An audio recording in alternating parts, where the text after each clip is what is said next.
Ako po si Rene Salem, isa sa mga Sunday Schoolers na lumaki din dito sa iglesia, na kung saan ay naging bahagi kami sa pananalangin para maitayo ang iglesyang ito dito sa 11th Jamboree.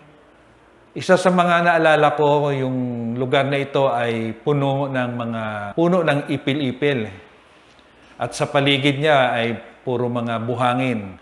Bilang Sunday Schoolers o kabataan ay ang malala ko na minsan pag kami mga kainan, dito kami sa tagiliran ng simbahan dyan sa second floor na kumakain, nananalangin, wala pang dingding yan. Kumbaga yung hangin ay nasasagap namin.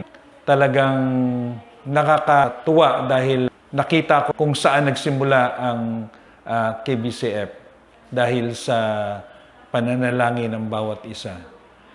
So, salamat sa mga tao na nag-impluwensya sa akin sa Sunday School na talagang tumulong kahit sa aming kabataan ay talagang tinuruan kami upang maging kabahagi ng iglesyang ito.